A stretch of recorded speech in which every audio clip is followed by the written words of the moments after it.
میں سچی بات کروں پیر صاحب، تو میں اللہ تعالیٰ کی ذات جو ہے وہ مسبب الاسباب ہے، اور عزت ادا کرنے والی بھی وہی ذات ہے. بے شک. تو میں اگر آپ کو یہ کہوں کہ سیاست جو ہے وہ میری زندگی یا میری ذات کا جو سب سے چھوٹا حصہ ہے وہ سیاست ہے. صحیح. تو میں نے سیاست کو کبھی سر پہ سوار نہیں کیا، اور مجھے یہ اندازہ تھا اس وقت، بصیرت بھی جو ہے وہ اللہ تعالیٰ کی عطا کردہ ہوتی ہے، تو میں یہ سمجھتا ہوں کہ اللہ تعالیٰ نے مجھے نوازا ہوا ہے اس نعمت سے بھی. تو مجھے یہ نظر آ رہا تھا کہ اگر میں الیکشن لڑتا ہوں تو میں یہ سمجھتا ہوں کہ میرے مقابلے میں کوئی ایسا کینڈیڈیٹ ڈسٹرکٹ بہاول نگر میں نہیں ہوگا جو فیملی بیک گراؤنڈ کے حوالے سے مجھے کمپیٹ کر سکے. اس پہ بہت سارے جو میرے مہربان تھے ان کو تحفظات بھی تھے اس چیز پہ، ان کو کچھ یہ بھی تھا کہ یہ وہ ایک کوئی عقل مندانہ سوچ نہیں ہے یا پریکٹیکل سوچ نہیں ہے. لیکن پیر صاحب سیاست جو ہے نا وہ میں یہ سمجھتا ہوں کہ بلکہ زندگی کا کوئی بھی شعبہ ہو تو آپ سے وہ تھوڑی سی جرت بھی مانگتا ہے، تھوڑی سی بہادری بھی مانگتا ہے، تھوڑا سا پاگل پن جو ہے نا وہ بھی مانگتا ہے. تو میں یہ سمجھتا ہوں کہ وہ میرے اندر تھا. سو میں الیکشن لڑ گیا، اور وہ پھر رزلٹ آپ کے سامنے ہے کہ اللہ تعالیٰ مسبب الاسباب ہے، اس نے اپنے حبیب کے صدقے بہت بڑے مارجن سے مجھے دے. اور وہ بھی یہ ساتھ میں یہ بھی اضافہ کروں کہ جو سٹنگ جو گورنمنٹ تھی اس کے خلاف جیتا. پنجاب میں جو 36 اضلاع تھے ان میں سے غالباً 2 یا 3 ہم لوگ تھے جو ہم گورنمنٹ کے خلاف ہم جیت کے آئے. پاکستان اور اٹیک بالکل صحیح ہے. تو اس لیے میں تو جتنا شکر ادا کروں جی وہ خدا ضرور برکت کر رہے ہیں. پچھلے 8 انتخابات سے اگر ہم نظر دوڑائیں تو سید گروپ جاتی ہارا ہے، آپ کے اختلاف کی وجہ سے ہارا ہے، عوام نے انہیں کبھی نہیں ہرایا. آخر یہ آپ سے اختلاف کا مسئلہ حل کیوں نہیں ہوتا؟ پیر صاحب اس میں ایشو یہ ہے کہ جب آپ کسی بھی شعبے میں ہوں تو جب آپ کے پاس کمانڈ جب آپ کی کمزور ہوتی ہے نا تو تب چیزیں جو ہیں وہ آپ کا جو مقررہ ہدف ہوتا ہے نا اس کو پا نہیں سکتی، وہاں تک آپ پہنچ نہیں سکتے جو بھی آپ کا ٹارگٹ ہوتا ہے، جو بھی آپ کا ہدف ہوتا ہے. تو میں یہ سمجھتا ہوں کہ میرے والد کے بعد ہمارا جو کمانڈ اینڈ کنٹرول جو سسٹم تھا وہ اتنا ویک ہوا کہ حالانکہ میری ہمیشہ یہ رائے رہی ہے، میرے والد صاحب کی زندگی میں چھوٹا تھا سب سے، لیکن رائے میری ہمیشہ یہ رہی کہ جی وہ جو بھی حکم دیں اس کی تعمیل من و ان ہونی چاہیے. اور اس کے بعد پھر میں ہمیشہ آج تک میں یہی کہتا ہوں کہ جی اصغر شاہ صاحب جو ہیں وہ چونکہ ہماری فیملی کے بڑے ہیں تو ان کی ان کا جو بھی حکم ہو اس کی تعمیل جو ہے من و ان ہونی چاہیے. اور میں یہ سمجھتا ہوں کہ یہی ایک واحد راستہ ہوتا ہے کسی بھی فیملی کے لیے کامیابی کا. وہ جب تک ہم نہیں کریں گے تب تک اس قسم کے معاملات جو ہیں وہ چلتے رہیں گے. وہ ایکسیپشنز ہو سکتی ہیں، جس طرح سے میں ضلع ناظم بن گیا تو ایکسیپشن تھی کہ ٹھیک ہے، یا ہم 13 کا الیکشن جو تھا نیشنل اسمبلی کا ہم جیت گئے، وہ بھی ایک ایکسیپشن تھی. تو اس طرح کے ایکسیپشنز ہو سکتی ہیں، لیکن آپ متواتر جو ہے وہ ایک جو آپ کی لیگیسی ہے اس کو نہیں برقرار رکھ سکتے. آپ لوگوں کے دلوں پہ راج کرتے ہیں، آپ کے دل پہ راج کون کرتے ہیں؟ اللہ تعالیٰ کی ذات اور پنجتن کا پاک کے بعد وہ آپ کی بھابھی جو ہے وہی ہے. ہر بات کا میرے خیال سے یہی معاملہ ہے. اچھا میں تو سوچنے لگا تھا کہ ہم نے جب میم سے لفظ بولا میں نے کہا کہ مسئلہ نہ کہہ دیں. آپ بلدیات کو بخوبی سمجھتے ہیں جی.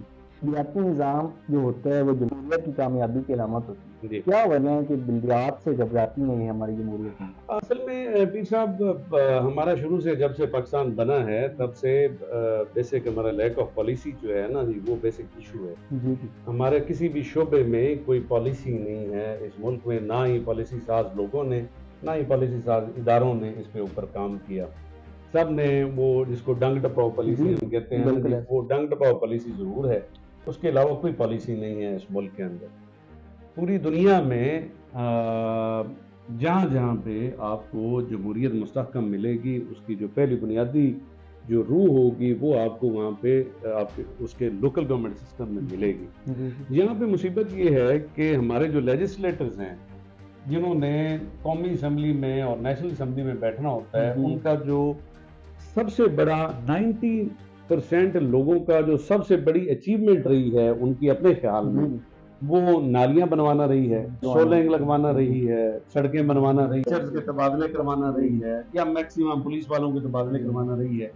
تو اس لیے لیجسلیشن کی طرف تو کسی نے مطلب وہ لیجسلیشن تو ایسے بھاگتے ہیں نا جیسے مطلب وہ میں کوئی غلط مثال نہیں دے سکتا، مطلب 90% آپ کے جو پارلیمنٹیرینز ہیں، آپ ان سے یہ پوچھیں کہ جی آپ نے یہ جو بل ابھی جس کے حق میں آپ ووٹ دے کے آئے ہیں، اس بل کے اندر کیا لکھا ہوگا، تو 99% لوگوں کو نہیں پتا ہوگا کہ بل کے اندر کیا ہے۔ ٹھیک ہے جی، پارلیمانی پارٹی کی ایک میٹنگ ہوتی ہے اور اس میں کہہ دیا جاتا ہے کہ جی یہ بل فلاں وزیر صاحب پیش کریں گے، ان وزیر صاحب کو بھی نہیں پتا ہوتا کہ ٹھیک ہے جی، آپ نے ہاتھ کھڑے کرنے، ہاتھ کھڑے کر کے آ جاتے ہیں۔ اسی طرح اچھا، اب وہ جو بیسک کام تھا لوکل گورنمنٹ کا، لوگوں کی روزمرہ زندگی جو ہے اس کے حوالے سے سہولیات مہیا کرنا، لوگوں کی روزمرہ زندگی کو آسان بنانا، انفراسٹرکچر جو ہے وہ آپ کا چھوٹے سے چھوٹے لیول پہ، مائکرو لیول پہ اس کو ڈیل کرنا، بہت ساری چیزیں تو لیجسلیٹرز جو ہیں انہوں نے اپنے ذمہ لے لی۔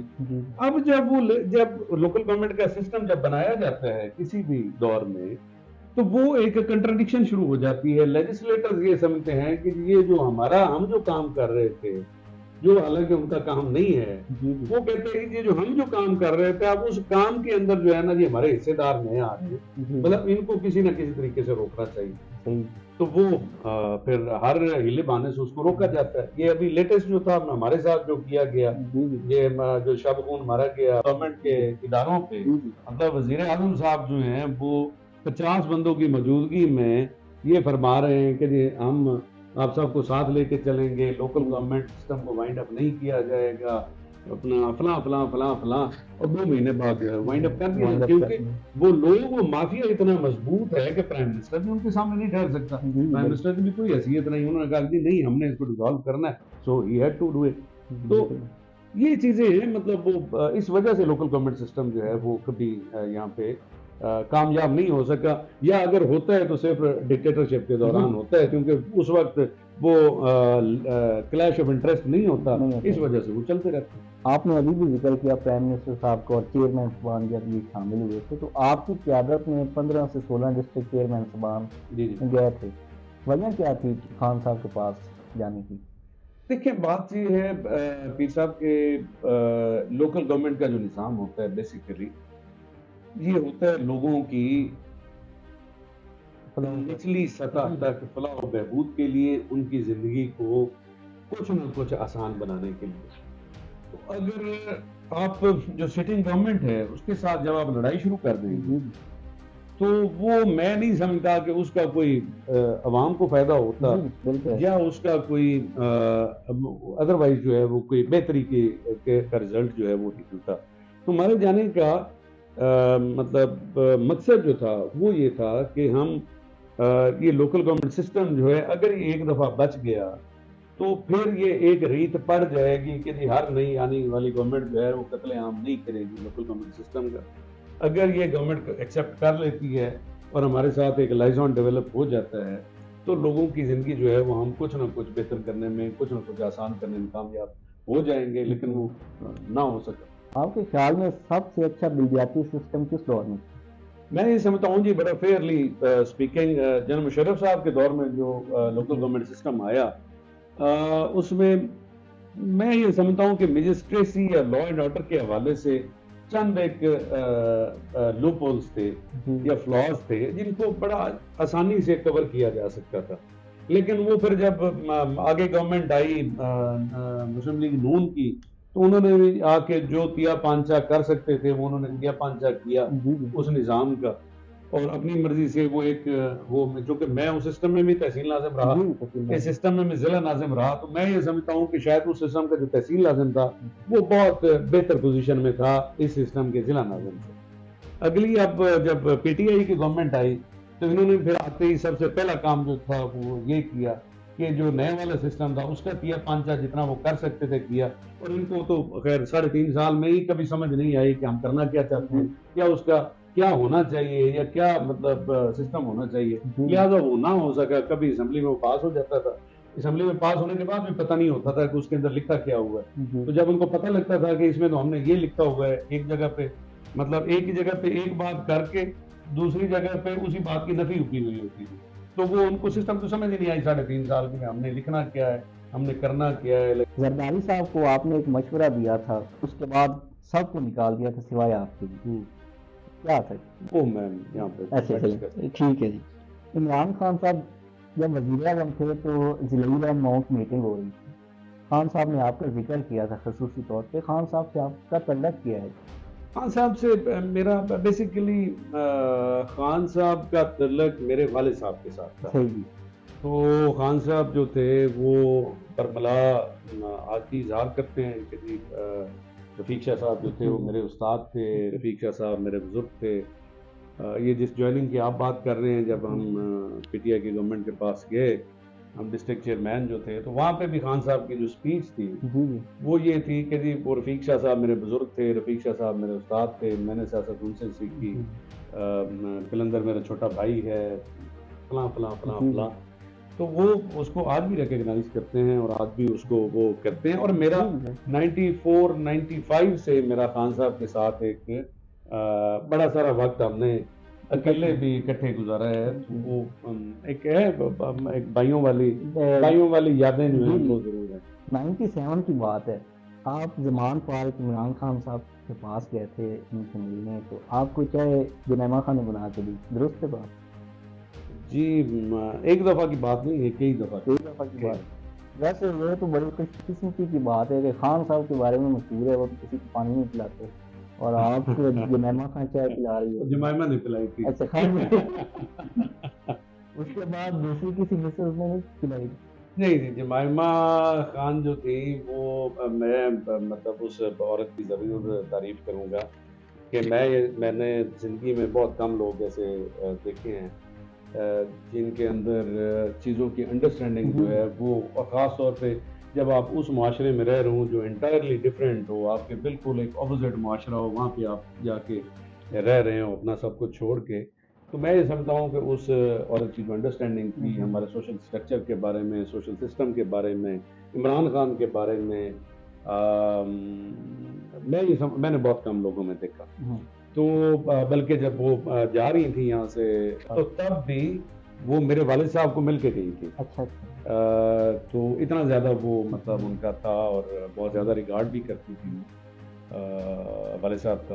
اور دوسرا جو ہے ابھی خان صاحب کی جو مسز ہیں وہ ان سے اصل میں میرا رشتہ پہلے بھی یہی تھا جو خان صاحب کے ساتھ شادی کے بعد ہے. تو ان سے بھی بڑی پرانی ایک مطلب وہ ہے، چونکہ میاں غلام محمد مانیکا صاحب تھے وہ اور میرے والد صاحب، وہ پنجابی میں ہم جس طرح کہتے ہیں پگ وٹ برا، وہ اس طرح کا ان کا رشتہ تھا. تو ہمارا تو سارا مطلب ایک گھر والی بات تھی. عمران خان کی کس چیز سے یا کس خوبی سے آپ متاثر ہیں؟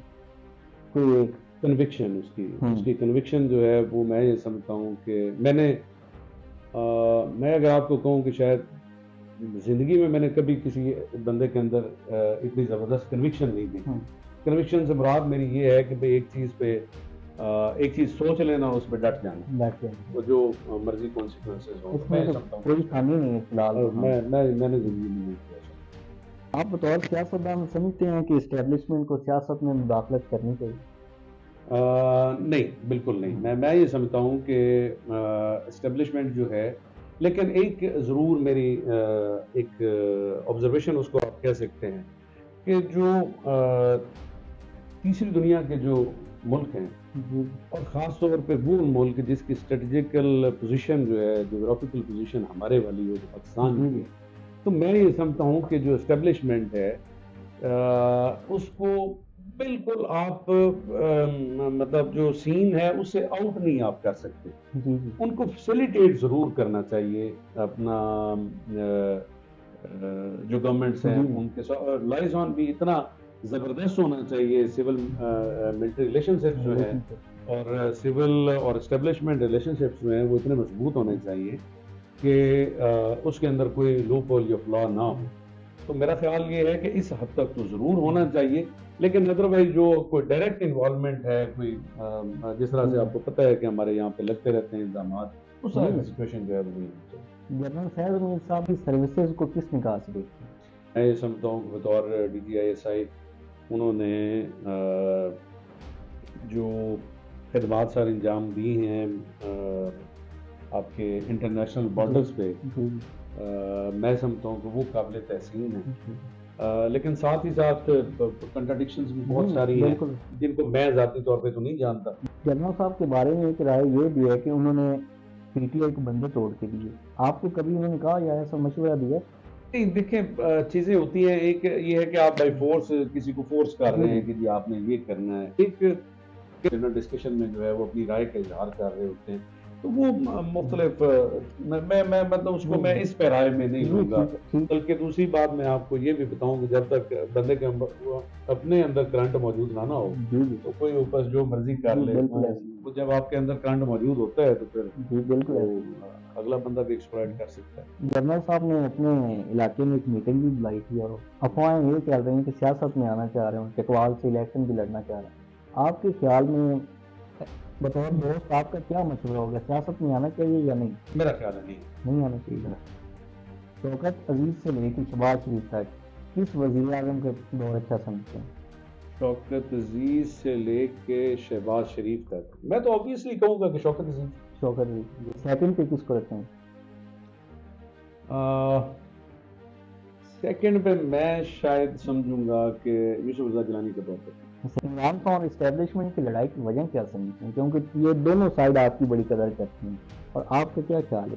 بہت ساری وجوہات ہیں اس میں, میرا خیال ہے میں کوئی ایک وجہ تو شاید نہیں, اگر اس کے اوپر ایک پورا ہم پروگرام بھی کر لیں تو وہ بھی شاید کم ہوگا صرف اس ایک سوال پہ.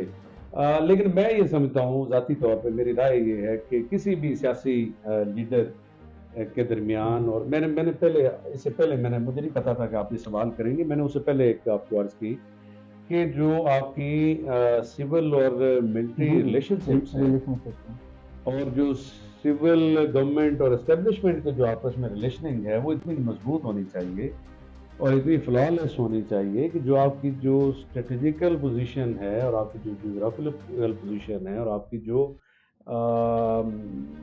فوجی لحاظ سے جو آپ کی پوزیشن بنتی ہے, میں یہ سمجھتا ہوں کہ اس میں ہم یہ چیزیں افورڈ نہیں کرتے جس قسم کی سچویشن جو ہے وہ چل رہی ہے. پاکستان کی اکانومی کا بیڑا غرق کس نے کیا؟ سب نے مل کے, زیادہ نے اپنا حصہ ڈالا ہے اس میں, اور میں یہ سمجھتا ہوں کہ یہ پچھلے 70 سال سے 75 سال سے جس سے جو کچھ ہو سکتا ہے, جو کچھ بن پایا ہے, اس نے وہ اپنا حصہ ڈالا. ملک کو درپیش سیاسی اور معاشی حالات سے کون نکال سکتا, کون سا ایسا لیڈر؟ میں صدقے دل سے یہ سمجھتا ہوں کہ کوئی بھی لیڈر اس وقت ایسا نہیں ہے جو ان حالات سے پاکستان کو باہر. الیکشن ہوتے دیکھ رہے ہیں کہ عدالت نے فیصلہ کیا اور الیکشن کے حوالے سے بڑی گہما گہمی ہے. الیکشن ضرور ہونے چاہیے پیر صاحب, جو آپ کا پولیٹیکل سسٹم ہے اس کو ضرور چلنا چاہیے, لیکن میں الیکشنز کو جو موجودہ ملکی سیاسی اور معاشی صورتحال ہے, میں الیکشن حل نہیں سمجھ رہا. الیکشن عدالت نے بھی فیصلہ دیا ہے کہ 90 روز کے اندر آپ نے الیکشن کروانا ہے, الیکشن کمیشن. اگر الیکشن نہیں ہوتے تو حالات کس جانب جائیں گے؟ میں یہ سمجھتا ہوں کہ اس وقت جو ہے وہ ملک سٹیک پہ لگا ہوا ہے. تمام جو لیڈرز ہیں ان کو مل کر بیٹھنے کی ضرورت ہے اور دل سے تمام قدورتیں نکال کر, اور اس وقت ان حالات کا جو متقاضی حالات جو ہیں جس چیز کے, میں سمجھتا ہوں وہ واقعتاً یعنی کسی اگر آپ حکومت کے کسی شعبے کو یا کسی وزیر کو اگر کوئی شعبہ حوالے کر رہے ہیں تو واقعی اس وزیر کو پتہ ہونا چاہیے کہ یہ شعبہ ہے کیا اور میں نے کس طرح اس کو لے کے آگے بڑھنا ہے, یا ملک کو میں نے کیسے جو ہے وہ لے کے آنا. Right man for the right job. Right man for the right job. اس کے علاوہ اب آپ کو میرا نہیں خیال کہ کوئی اس وقت حل ہے. آخری سوال ہے علاقائی پالیٹکس کے حوالے سے, سید گروپ متحد ہو کے الیکشن لڑے گا انشاءاللہ؟ آپ بھی لڑیں گے یا نہیں, یا فیصلہ باد میں ہونا؟ آپ نا بڑے وہ ٹرکی سوال کرتے ہیں میر صاحب.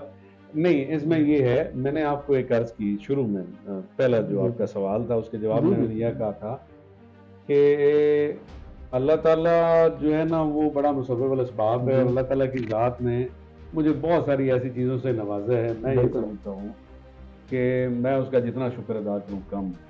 ساتھ ہی میں نے یہ بھی کہا تھا کہ سیاست جو ہے میری زندگی کا اگر سب سے کوئی چھوٹا حصہ ہے تو وہ سیاست ہے. سیاست میرے سر پہ سوار نہیں ہے. بالکل مجھے سیاست کا شوق ہونا ایک علیحدہ چیز ہے، لیکن اگر مجھے خاندان کے لیے، مجھے اپنے بھائیوں کے لیے اگر الیکشن چھوڑنا پڑتا ہے تو مجھے اس میں کوئی ایشو یا کوئی مسئلہ نہیں. بہت شکریہ شاہ صاحب، آپ نے ٹائم دیا. ناظرین امید کرتا ہوں پروگرام آپ کو اچھا لگا ہوگا. اپنے خیالات کا اظہار کمنٹس میں ضرور کیجیے. اگلے پروگرام میں نئے مہمان کے ساتھ حاضر ہوں گا. تب تک کے لیے اللہ حافظ.